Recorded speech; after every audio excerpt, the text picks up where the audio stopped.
miles an hour, very hairy with a bunch of trucks side by side. After there, you got a couple jumps, go down into turn 2.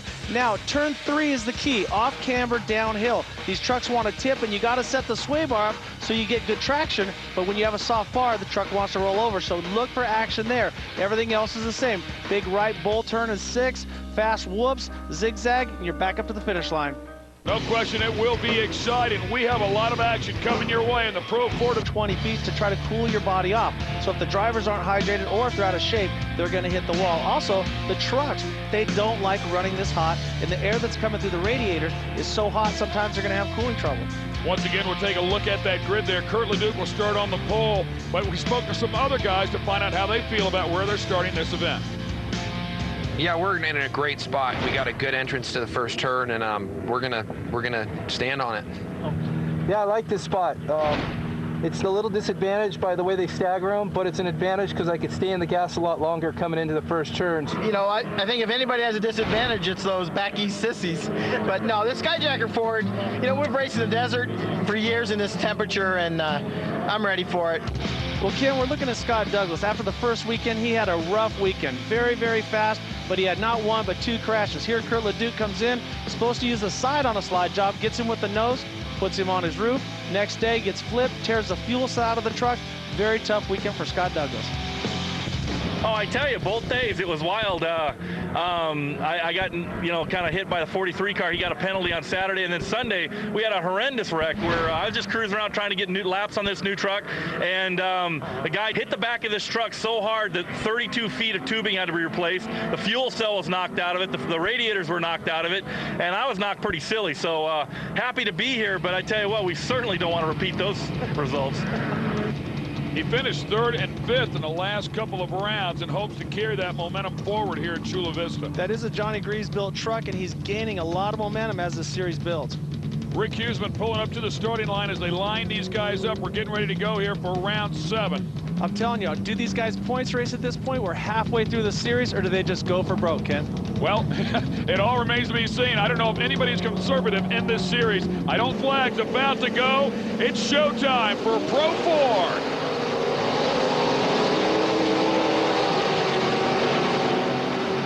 Adrian Cheney once again with a great start. We see Carl Renazetter getting banged back and forth, and Josh Baldwin trying to work his way past Marty Coyne for second. Marty Coyne down there at the bottom, and it looks like Josh Baldwin will get the spot.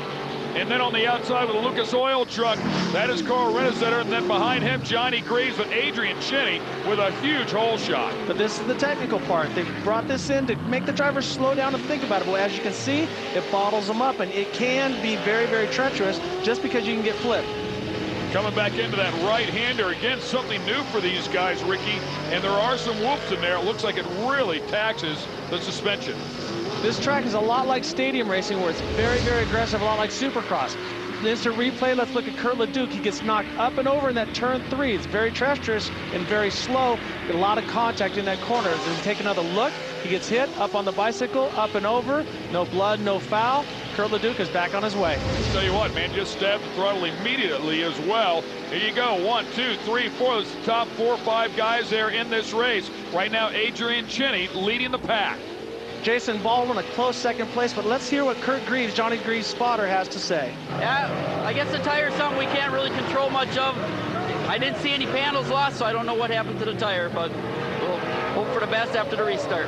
I told him just back off it, cool her down, get ready for the restart. And that is one of the unique aspects of coming here to a race at Chula Vista. There is a mandatory yellow flag every race, so if they can survive to there, then maybe they have a shot at it at the end. But you can see that right rear tire going down for Johnny Greaves. And Johnny has to go through that hard left-hander, which is going to lean on that right rear very, very hard. So he has to come in, slow down a whole bunch, because it's going to want to hook and flip.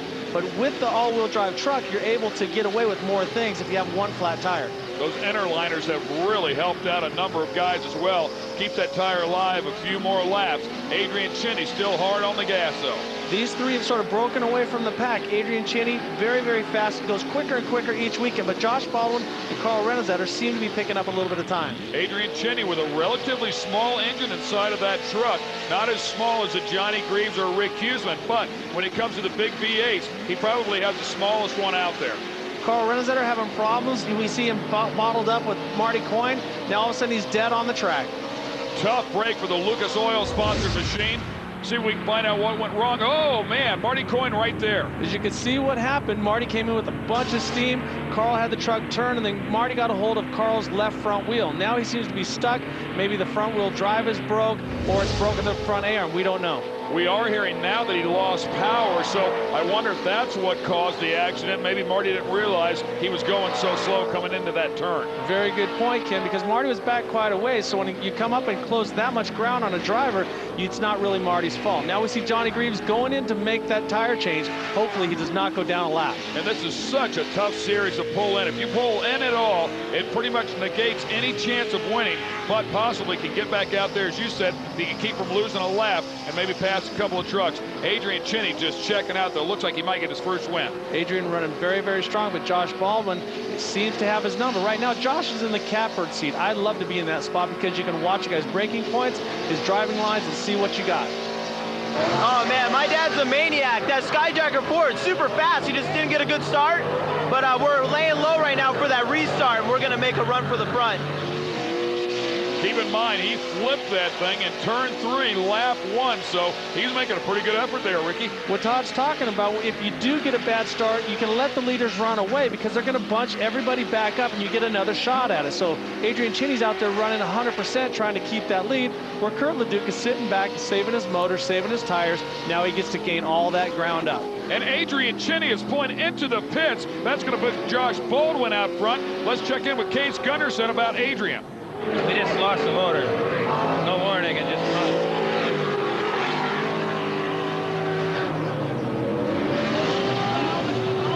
Case, obviously the spotter there for Adrian Chinney, and that is a tough break after that truck performing so well. We go back and take a look at Kurt Leduc. Kurt Leduc obviously wrinkled. That thing's a hunting dog. It's not pretty right now. It's definitely not a show dog. But this is the turn where he flipped in. Obviously, a lot of confidence. Kurt, the consummate professional, loves to drive hard, so a flip's not going to scare him off. Skyjacker machine extremely fast. He's been coming up through the ranks this year as well. But right now, it's all about Josh Baldwin. Can he keep his composure here and not overdrive that truck to bring home a win? Well, he's got Kevin Pence on the radio with him talking, don't drive the corners hard, drive the corners soft. He's working with him constantly to either keep his head in the right place. But remember, once this yellow flag comes out, everybody gets to catch up to him, and that's the part that's very aggravating as a leader. You love it when you're the guy in the back because you get to make up that ground, but when you pull that big lead and they take it away from you, it bums you out sometimes. There is the mandatory yellow flag, so we will bunch the field back up now, but the man that's out in front, his Titan Pace truck, is pulling off the track. After our mandatory yellow, we're going racing once again. The top 3, Josh Baldwin, Rick Huseman, and then Kurt Leduc. Here we go for final laps in round 7 of the Pro 4 division. Kurt Leduc obviously running very, very strong, looking to the inside on Rick Huseman, but Josh Baldwin getting away a comfortable lead. You might not think that's comfortable, but 2 truck lengths definitely gives you enough room to keep from getting hit in that corner. And boy, 3 totally different lines. Here comes Johnny Greaves after fixing that right rear flat. And Rick Huseman looking to the inside, but Josh Baldwin with a little more speed as they come up to this right-hand hairpin. It's a big bowl corner. If you go to the inside, you don't have the berm to lean on. Josh Baldwin uses the berm, carries the momentum, and there, Rick Huseman can't get the drive coming off. And that turn is so wide, it looks like you would save so much time if you took the inside route, but not the case. You see it time and time again to stay wide, keep the momentum up, like you just said. Well, that's the way they designed this track, so the fast line is the outside, but it opens up the inside for passing. That's the kind of track that you want. You don't want it where guys are constantly on the pole and you have to bang them out of the way. Here, you can use the outside, use the inside. It's all good. Johnny Greaves fighting his way up into a podium position after pulling into the pits. He did get around Kurt Leduc. Now is trying to catch up with that guy, Rick Huseman, in yet another Toyota. And the good thing for Johnny was he wasn't in a battle that whole first race. He went and got the tires, stayed on the lead lap, and now he's got a fresh truck and ready to roll. Boy, and he is trying to close the gap there. A pair of Toyotas second and third place, but they're all chasing Josh Baldwin. He's doing a great job. Leon Patent Power underneath the hood of that one. He makes some big steam as well. The best parts and pieces money can buy inside of that truck. Now notice that everybody's on the outside, how they're using that berm. It's like a motorcycle. You use the angle of the berm to change the energy to get the slingshot coming out. That's why in bank turns you can go so much faster, because it's the angle of the turn that helps you get around it.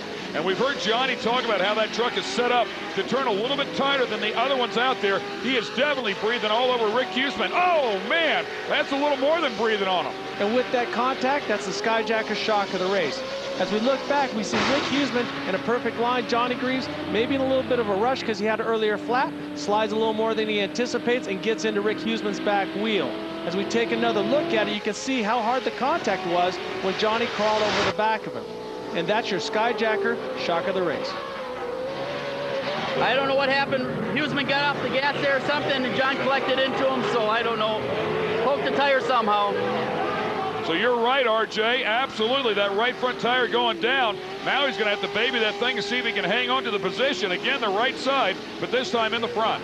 Well, if you had to choose a tire, Ken, what would you choose, a left flat or a right flat on this track? On this particular one, I think I'd have to go with a left flat. There you go, because we got almost all left-hand corners, so if your inside tire's flat, you're not leaning on it. But here in off-road, the way the trucks lean so much, you definitely do not want that outside tire flat, and that's the problem that Johnny Greaves has now. Kurt Leduc will lean on him hard and try to get around him, but Johnny will not give up the fight easily, as once again, you take a look at your leader, Josh Baldwin, in truck number 86, having a great run here. Josh Baldwin running a very, very smart race, and you can see how dry slick the track is. And what happens is it's really slick on top, but as soon as the track chunks, it gets really big holes. But Josh has said he likes driving the Pro 4 because he can be more aggressive with the gas, and he's got a great truck underneath him.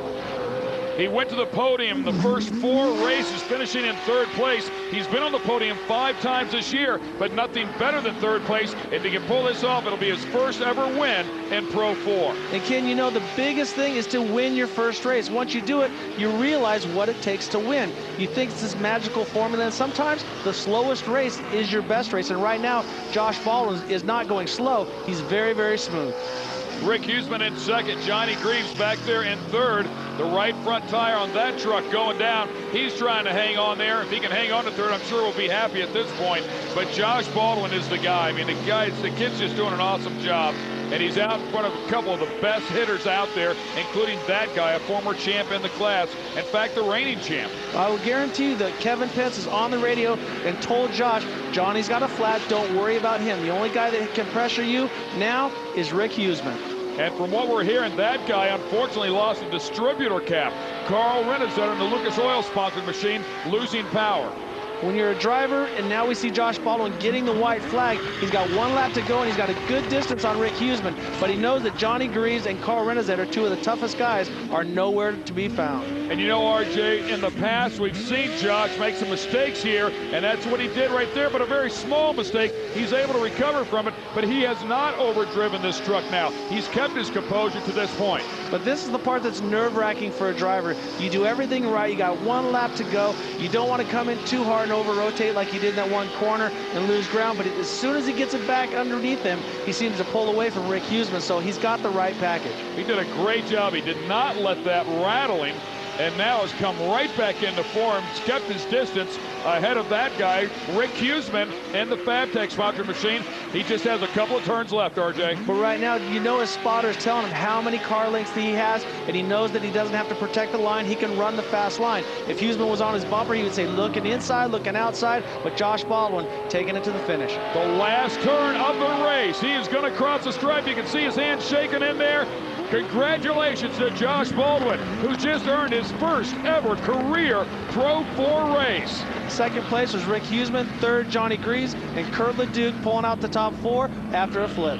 And look at the excitement inside of that truck. He did win the Chairman's Cup race at 2 Springs, and you know, I just like hanging out there on that edge. When people talk about the big names of off-road, Kurt Leduc is always near the top of the list. He's won just about every off-road racing title there is to win, except for a CORR title.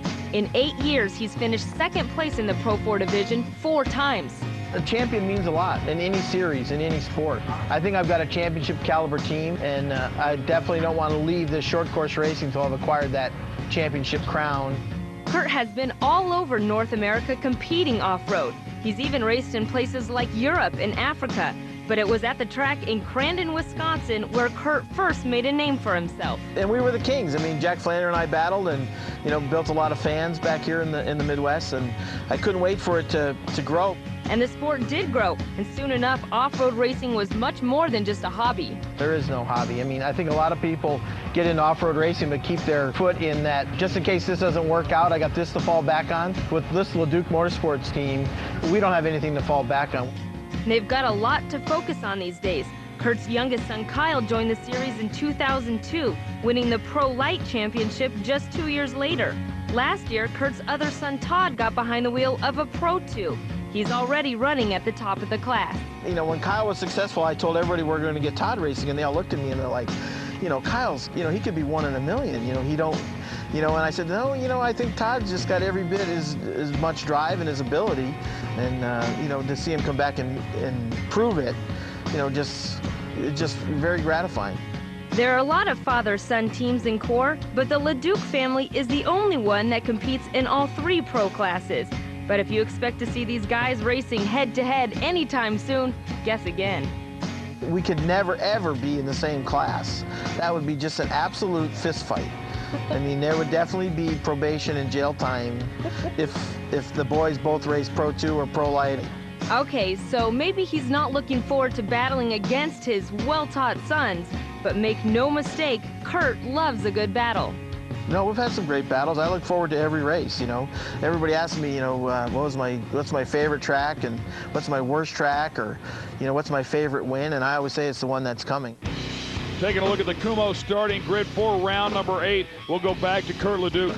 6 different times he's finished in the top 3 in the points, 4 times second place, but he's yet to get that elusive championship. Yeah, definitely. Kurt has one of the heaviest trucks with the big motor. A lot of guys are switching. Everyone's going to the light truck, smaller motor package, seems to be quicker on the track, but Kurt is there week after week. Scott Douglas will start off on the pole, then the very fast Adrian Chinney and Kurt LeDuc, who we just featured. When we come back, we'll kick off round number 8 of Lucas Oil Championship Off-Road Racing, and Pro 4 Warriors, the gladiators of the Pro 4 division, are all lined up and ready to go. We're going to go on board as well with Rick Huseman right there. That is the bumper cam looking out of the back of his truck. Off to the right, that is Johnny Greaves.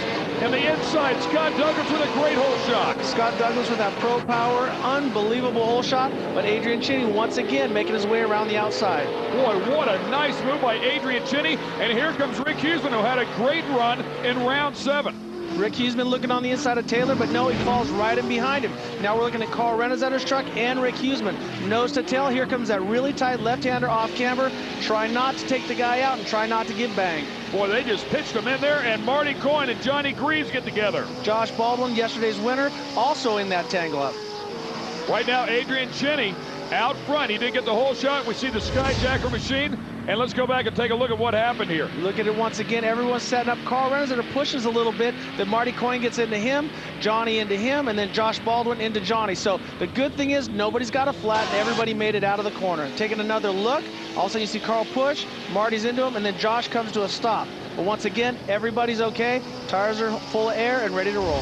Heads up driving. They will have that mandatory yellow flag that will help them out if they're way in the back of the pack. And like you said before, just be smart. If you're in the back of the pack, use that yellow flag to your advantage. Right now you see the drivers sliding off line. They have to put down some water here at Chula Vista, but the ground is very hard. So the first couple laps, it's very, very slippery and hard to stay on line. The fastest line is up in the groove, or a cushion, what they call in sprint car racing.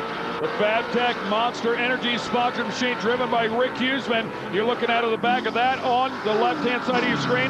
The right-hand side of your screen is out of the front of Carl Rennezetter's truck. As you mentioned before, nose to tail. Rick Huseman, an extremely good driver, stepped up into the Pro 4 division 2 years ago, came out of Pro Light. He was very strong there, nearly won a championship a couple of times, finishing second in the points. Really just losing the championship by about 1 race. Well, Ken, anything can happen in championship off-road racing because the truck has to do so many things. no other off-road sport where you jump, slide, and do all these different things. Here we're on board with CORR Rennezetter. You can see how far the truck flies. Now coming into the corners, you got slick groove on the inside, tacky stuff on the outside. These things have to do so much for a driver. It's really hard to keep up with everything. Everything just happens so quick. The great onboard shot there, the little chicane. A right-hander immediately sling it back into a left-hander, but Adrian Chinney has some nice breathing room there over Scott Douglas. So one of the other things that these drivers are very, very concerned about, and you see screens in the car, is they're all of the roost. These things throw so much dirt. It's like a snow blower throwing dirt in your face, so it's very much a concern. We see Carl Renz there looking down the inside, but still falls up behind Huseman. And this is an area that Rick Huseman is very comfortable with. CORR Rennezetter will not pressure him into a mistake. He's used to very close contact racing, has raced with standout, of course, champion inside of Pro Light, Jeff Kincaid, for a long time, so he's very used to that close side-by-side, nose-to-tail pressure. You see Rick Huseman, he's in a bad spot. Does he protect his line from CORR Rennezetter, or does he work hard to pass Scott Douglas? Of round number 8, Adrian Chinney is out front in that bright orange truck. And then you can see a good battle that we've been watching the entire race between CORR Rennezetter. Oh, on your right-hand side, looks like he just gave Rick Huseman a nice love tap there, Ricky. Rick Huseman came onto the main straightaway, slowed down a little bit. I don't know what happened. Now, Carl, a lot of pressure on the inside. You might see him get a little frustrated and start working on the bumper. And Huseman has had some problems with that transmission throughout the year. I wonder if he might have missed a gear as we go back and take a look at another Toyota in the field. Of course, Johnny Greaves with a Forest County Potawatomi sponsored machine. Yeah, Rick Huseman, which a lot of people don't know, runs a manual transmission. He has to shift, and he can miss a gear. The other guys run an automatic, and they just can pull it from gear to gear without worrying about getting into a neutral gate. The only two shifted trucks, Rick Huseman and Johnny Greaves, both of them with the Toyotas. And look at Johnny Greaves rotate that thing down there in the bottom. Scott Douglas trying to take the lead, and Johnny Greaves is going with him around Adrian. Scott Douglas comes down on the inside, puts some pressure on Chinney, and Johnny Greaves is the guy who makes out on that. Now he's in second place, working on first.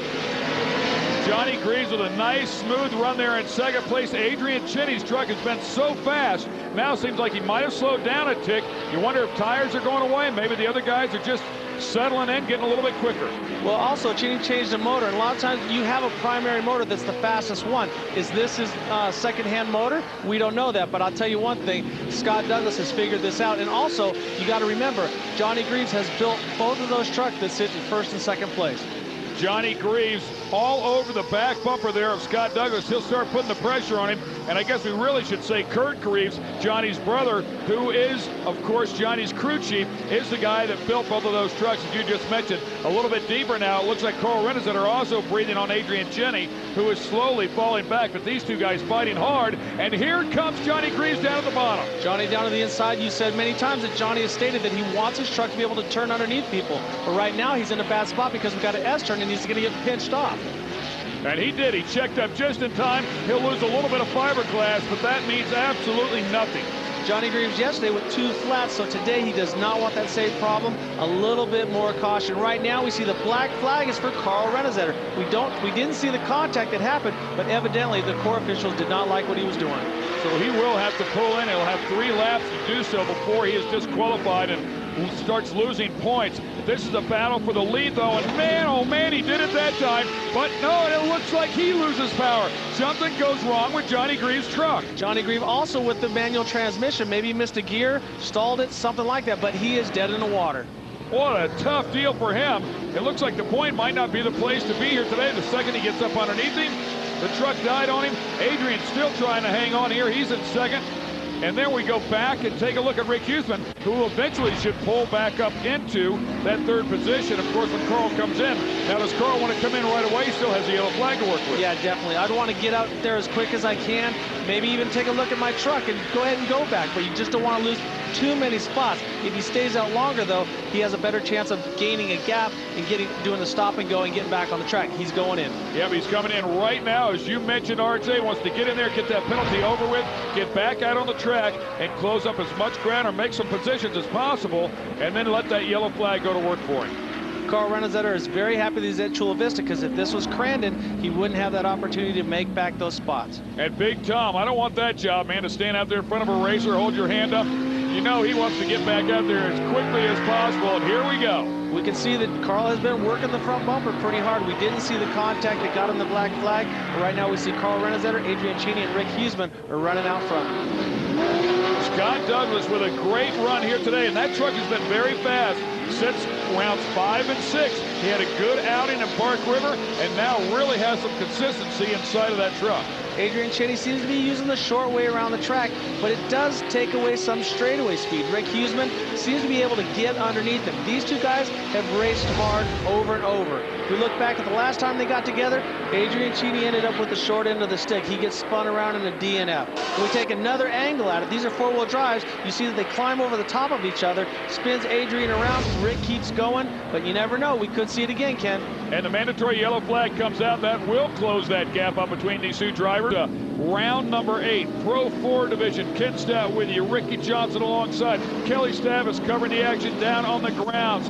We're at the end of the mandatory yellow flag. The green flag about to fly. Scott Douglas is leading. Adrian Cheney right behind him. Then it's Rick Huseman. Oh, man. And it looked like CORR Pro ran right into the back of him, trying to anticipate the green flag that, or Rick Huseman didn't leave quick enough. Rick Huseman was holding back a little bit, same as CORR Pro. Then all of a sudden, Rick Huseman checked up. Carl had nowhere to go, but right into the back. But he didn't hurt him. It was a straight shot, so now let's go racing. And racing we are. The top 4 guys going at it hard right now. Huseman looked like he might have had a little opening right there to try to get underneath Cheney, but not to be. Right now we see Cheney and Huseman both going to the inside. Douglas and Renazetter going for the outside. You see that there's not a lot of traction on the inside, and CORR Pro is able to get by Rick Huseman. Yeah, he carried some great momentum. We talked about that turn before. He carried great momentum and went right around Huseman. Right now Huseman taking another look, but doesn't make it happen. Carl's truck is one of the older, heavier trucks. Jamie Flannery used to race that truck. That thing has won so many races. It's a very proven piece. They're all chasing Scott Douglas. Scott Douglas, who did real good the previous 2 rounds at Park River, has been in the top 5. He also finished 3rd in round number 5, finished 5th here in round number 6. So that truck has been very consistent lately. There was a lot of contact between Carl Renazetter and Scott Douglas, so there's no love lost. So if we see Carl get into 2nd, it's going to be interesting to see if any fiberglass flies between those two. Carl Renazetter into the back of Cheney, but no blood, no foul.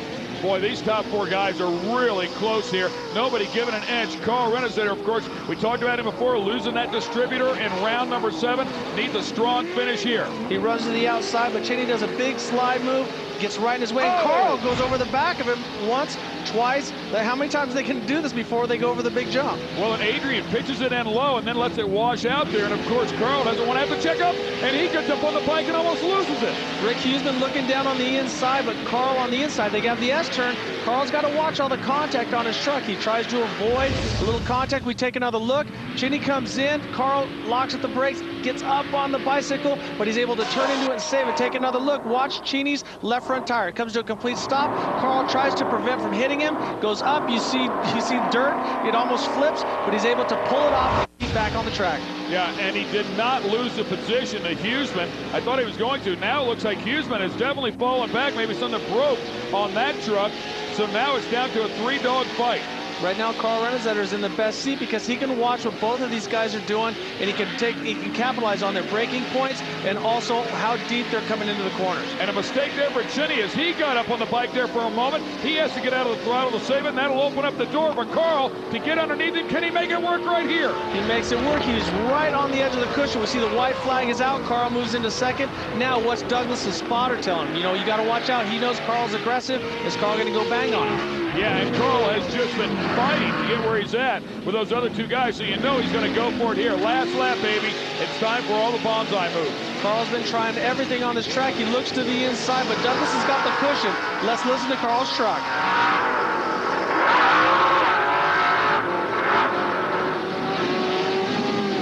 Carl begins to go to the inside, but he decides to go with the momentum line. He wants to keep his speed up and try to set up a last lap pass like he did on Cheney. Well, you can hear that thing. The RPM's up on it to the point that it hit the chip looking for another gear. Stays down low right there. A real nice run. and he's up beside him. Here we go, it's showtime. Gives him a little nudge, a little push, and he squeaks into the inside. CORR Renazitter with a dynamic movement. Now Douglas taking another shot. Yeah, it looks like Douglas might have put a bumper on him, and that could have cost him a position. Now Cheney goes into second. Now you've got Douglas went from first to third with two turns to go. He has got to be hot. Wow, what a last-minute exciting lap here. The last couple of turns, you've said it 100 times, Ricky, you never know what's going to happen until they cross that stripe, and talk about a lot of action and just the last couple of laps. And look at this. No doubt, Douglas is just absolutely livid. Scott Douglas led the most laps. CORR Renazitter came in, rubbed him, got him out of the way. The two oil-backed trucks going at it. Now let's take a look at our Nissan Pro Race analysis. It will be Lucas Oil who comes out on top of this battle, and boy, he did smack you pretty good right there. We got to hold him. It all started back in the turn before where he got a little bit tighter. Right here, he grabs some traction. It puts him into Douglas. Then he tries to get off to get to the inside, and as he hits them, it tightens Douglas up. But now take another look. Douglas takes another whack at him coming out of the corner. So these guys are going back and forth fighting for the lead. Right here, he's into Douglas a little bit, gets him loose, then he shoots down to the inside to try to straighten up the S-turn before the main finish, and bam, right there, Scott Douglas is into him. So a lot of rubbing going on in this last turn. Yeah, you can see the carnage on that truck there. Not a whole lot of fiberglass left, and there's a nice little rub there too from, once again, Douglas. Douglas in the Kumho-sponsored truck, along with on Douglas a little bit. Douglas takes another shot. He goes from first to third after the race. He was very hot. Yeah, you can see him climbing out of the truck there, and it looks like Carl's actually going to walk over there to him. Let's see if we can listen in. Carl obviously happy he won, so he doesn't think there's a problem. Hey, that was side by side. Hey, no, you turned me. No. You turned it Well, back. we were going straight up. No, man. No, come on. Don't even mess with me. I went up the hill. No, I went up the hill, took the inside line. Right now, the official's trying to get in between these two to make sure they don't duke. Come on, it was not side by side. No way, man. Come on. Come on, there's no way. Don't review I love you. Fine. I love you. Come on. No, you don't need to do that. You know what was going to happen. Oh, no. Perfect. We were side by side coming out of the corner. No, we weren't. And, you know, that's the emotions that this sport carries. I still like you. CORR Renazitter, I still like you, Scott Douglas. I hate you. You just beat me. You know, I've been in both situations where I've been beat on the last lap, and I've also been the guy that's beat him. Either way, it's all about racing. Let's send it down to Kelly Stavis, who's in the middle of all of it. I mean, first of all, you come back from the black flag. You get there in the yellow.